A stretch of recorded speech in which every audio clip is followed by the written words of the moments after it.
Shu hozir nima jigarga yopishib turadi? Ha. O't tosh kasalliklari. O't qopida toshlar qanday hosil bo'ladi?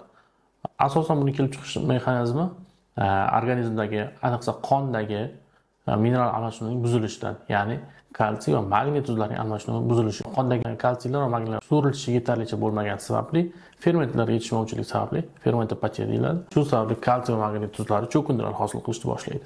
Ayniqsa jigardagi o't qopida rezervuar hisoblanadi. O't qopida suyuqlik, o't suyuqligining o'sha rezervuarda sekin cho'kindi hosil bo'la boshlaydi. Xuddi doimiy ishlatadigan, xonadonda ishlatadigan choynaklar tagida cho'kindi hosil qilishgani kabi vaqt o'tib cho'kindilar pastga sekin to'plana boshlaydi. Ya'ni agregatsiya desa bo'ladi. Bir-biriga yaqinlashadi, ular bir-biriga yopishadi va sekin-sekin mayda toshlar yoki bitta yirik yoki bir nechta yirik toshlar hosil qiladi. Ular bir-biriga yopishgan holatlarda. Bu toshlar o'lchamiga ko'ra 1 santimetrgacha yoki 1 santimetr katta bo'lgan toshlarga ajratadigan bo'lsak, bu nisbiy ajratish katta toshlardan ko'ra kichik toshlarning asorat berish ehtimolligi juda katta. Sababini hozir video davomida ko'rib, tushunib olishingiz mumkin. Faqat diqqat bilan tinglang. Tasavvur qiling, sizda o't qopingizda tosh aniqlandi va ular mayda toshlar ko'rinishida bo'ladi avval boshida. Agar siz har 6 oyda yoki 1 yilda bir marta profilaktik ko'rik natijasida jigar va o't yo'llarini ultratovush tekshiruv orqali ko'rganingizda, siz bu toshlarni erta aniqlaysiz va bu aniqlangan paytda ular ancha mayda bo'ladi. Odatda 1 santimetrgacha. Bu paytda ancha mayda bo'ladi. Vaqt o'tishi bilan bu toshlar atrofiga yana cho'kindilar yig'a boshlagan hisobiga ular kattalasha boshlaydi. Endi ular 1 santimetr yoki undan ham katta bo'lishi mumkin. Bu toshlarning har birining o'ziga xosligi kalsiy yoki magniy yig'ishiga qarab har xil fermentlardan to'plangan bo'ladi. Ularning shuning uchun rang-barang ko'rinishlarga ega bo'ladi. Bu operatsiyadan keyin olingan toshlar haqida gap ketmoqda. Birinchi holatda biz hozir mayda toshlarning asorati bilan tanishib chiqamiz. Chunki eng ko'p uchraydigan asoratlar mayda toshlar haqida ketadi. Sababini hozir tushunib olasiz. Jigardan keladigan umumiy o't yo'llari ikkita o'ng bo'lak, chap bo'lagidan va bu umumiy o't yo'liga o't qopidan keladigan ductus cysticus deymiz. O't qopidan keladigan yo'l qo'shiladi va umumiy o't yo'lini hosil qilgan holatda oshqozon osti bezidan keladigan suyuqlik bilan kanallar birlashib ketadi va 12 barmoqli ichakka ular birgalikda quyiladi. Mana shu umumiy o't yo'lini kattaligi 1 santimetrgacha bo'lishi mumkin. Odatda 1 santimetrgacha kengayishi mumkin. Odatda 6 millimetrgacha bo'ladi, 4-6 millimetr atrofida kengligi, diametri. Va 4 millimetrgacha bo'lgan mayda toshlar har bittasi chiqayotganda kichik pristuplar beradi. Kichik o'sha qo'zg'alishlar bezovtalik beradi. Yengil sariqlik berib o'tib ketishi mumkin 1 kun yoki 2 kunda. Balkim bu bemorlar buni sezmasligi ham mumkin. Odatdagi hayotda ammo o'sha 4 millimetrgacha bo'lgan toshlar borib oxirida 12 barmoq ichakka tushish oldidan oddiy sfinkter degan kichkina tekischa bo'ladi. Shu tekischaga tiqilib qoladi. Yengil tiqilish bilan o'tib ketib qoladi. Mana shunda bir necha marta qayd qilish hisslari bo'lishi mumkin, chunki sfinkter oddiga tiqilgan toshlar kuchli qayd qilish reaksiyalar beradi. Mana shu paytda bir necha marta qayd qilish mumkin, og'riqlar yengil boshlanib o'tib ketishi mumkin. Odatda spazmolitiklar, ya'ni baralgin yoki spazmalkon bilan foydalanganda o'tib ketishi mumkin. Endi 4 mm dan katta bo'lgan toshlar, 6 mm, 8 mm, 1 cm ham deylik. Bunda umumiy o't yo'liga o'tganda siqilishni boshlaydi. O't qopidan chiqqandan so'ng umumiy o't yo'lida siqilish boshlanadi. Masalan, blok shu yerda bo'lib qolsa, ya'ni umumiy o't yo'lida tushgan zahoti siqilish bo'ladigan bo'lsa, bu yoqda jigardan kelayotgan umumiy o't yo'liga qo'shiladigan yo'llarda dimlanish kuzatiladi. Va o't qopidagi suyuqliklarda ham dimlanish kuzatiladi. O'sha uchun zararlanish jigar va o't qopida bo'ladi. Buning davosi sifatida oshqozon orqali zond yutiladi. Zond orqali shu yerda tiqilgan tosh olib tashlanadi.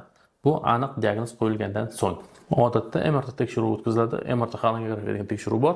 Shu tekshiruvlar orqali o'tkazilgandan so'ng umumiy o't yo'liga tosh tiqilgan deb aniqlangandan so'ng fermentlar o'zgaruvchanligi ham hisobga olinadi. Bu yerda jigar zararlanadi. Ya'ni ALT, AST, bilirubin ko'tariladi.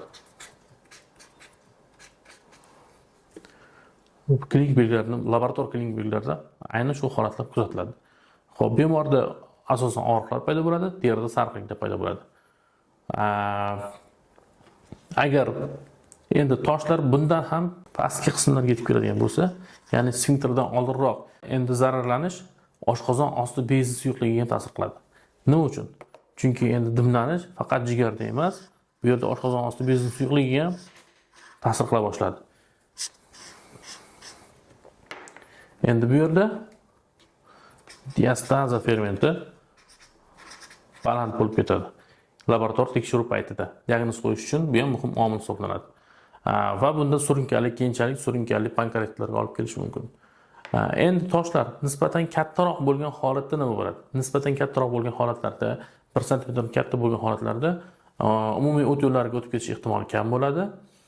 Xo'p, ammo o't qopida surunkali yallig'lanishlar keltirib chiqara oladigan darajada kattalikda bo'ladi. Birinchi navbatda, agar o't qopidan chiqa olmaydigan darajada katta bo'lsa, u o't qopidagi bo'yincha qismida tiqilib qoladi va bu kuchli yallig'lanish chaqiradi. Asosan o't qopining devori qalinlashadi bu yerda, yallig'lanish hisobiga. Xo'p. Buni tekshiruv orqali ultratovush tekshiruvida o't qopidagi devorlarning qalinlashishi, o't suyuqligining dimlanishi va keyinchalik umumiy qon tahlilida leykotsitoz aniqlanishi mumkin. Buning yechimi qanaqa bo'ladi? Buning yechimida o't qopi olib tashlanadi. Eng oson yechimi shu bo'ladi. Eng yengil asorat deylik, eng yengil asorat ham mana shu. Og'ir asoratlardan bu katta toshlar uchun taalluqli. Hozir gapimiz og'ir asoratlardan. Devorga yopishgan, fiksatsiyalangan katta toshlar keyinchalik o't qopi devorini yemirib, bu 12 barmoqli ichakka ham o'tishi mumkin tosh ko'chib. Va bunda oqma hosil bo'ladi. Ya'ni o't qopi va 12 barmoqli ichak orasida oqma hosil bo'ladi. Bu juda ham og'ir kasalliklardan biri hisoblanadi. Operatsiyasi ancha murakkab, bemorlarning bu holatdan chiqib ketishi esa ancha qiyin bo'ladi. Endi bularning davosiga keladigan bo'lsak, qaysi holatlarda qanaqa davo qilinadi? Bu bemorning holatidan, o'sha qo'yilgan diagnozdan kelib chiqqan holatda har xil operatsiyalar tavsiya qilinishi mumkin. Ba'zida bir necha etapli operatsiyalarga ham olib keladi. Bemorlarga tavsiya qiladigan yo'limiz o't qopidagi toshlar bezovta qilishidan oldin harakat qilishingiz kerak bo'ladi. O'shanda siz faqat o't qopini oldirasiz yoki bo'lsam shu o't qopi bilan birga toshlar ham ketadi. Siz bundan qutulasiz. Bu yerda biz hozir o't qopida tosh aniqlangan holatdagi asoratlar bilan tanishdik. Ba'zi bemorlarda o't qopi olib tashlangan, ammo yana tosh hosil bo'lishi boshlangan. Nima uchun?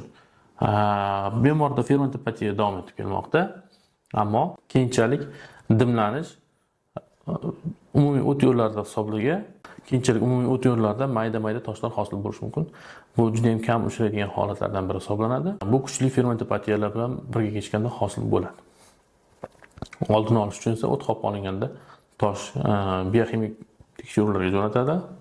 Masalan, magniy yoki kalsiy so'rilishi buzilishi hisobiga kelib o'sha toshlar hosil bo'ladigan bo'lsa, deylik kalsiy toshlari bo'ladigan bo'lsa, bemorga kalsiysi kamroq bo'lgan dieta tavsiya qilinadi. Ko'plab kalsiyli mahsulotlardan tiyilish tavsiya qilinadi. 100% emas, albatta qisman.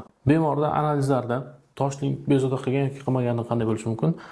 Bilirubin oshgan yoki jigar fermentlariga qarab, oldin sizning bezovta qilgan yoki qilmaganligini ham bilish mumkin. Hatto agar sizda ALT fermentlari yuqori bo'ladigan bo'lsa, biokimik tekshiruvlarda, demak sizda bir necha marta o't qopidagi toshlar, mayda toshlar keyinchalik o't yo'llariga o'tib, o't dimlanishiga olib kelgan bo'lishi mumkin. Shuni hisobiga jigarda yengil ferment o'zgaruvchanligi paydo bo'lgan.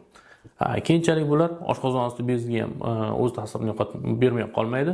Agar siz bemorda ham oshqozon osti bezi ham jigar zararlangan bo'lsa, keyinchalik o't qopini oldirib tashlagandan keyin ham jigar va oshqozon osti bezi muammolari bilan uzoq muddat kurashishingizga to'g'ri kelishi mumkin. Sizga sanab o'tgan barcha asoratlarning ichida davosi faqat operatsiya. Faqat bunda qaysi qismda bo'lishiga qarab toshlarni bu har xil qismli operatsiyalar bo'lishi mumkin. Ya'ni oshqozon zond orqali kirilganda bu olib chiqib ketgan toshlar bo'ladi. Keyingi etapda o't qopi olinadi. Kasallikning har qanday asoratlangan holatida ham o't qopi olinish tavsiya qilinadi. Shunday ekan, sizga maslahatim kasallik bezovta qilmagan paytda o't qopini toshlari bilan birgalikda oldirib tashlashni tavsiya qilaman va bu chuqur tekshiruvlardan so'ng. Ba'zi holatlar bor, operatsiya tavsiya qilinmaydigan holatlar ham bo'lib turadi. Buni avvalo siz davolovchi shifokoringiz bilan maslahatlashgan holatda amalga oshiring. Agar sizga qandaydir xirurgik yordam yoki maslahatimiz kerak bo'lsa, albatta sizda shaxsiy shifokoringiz mavjud va men Davlatxon Tolipov.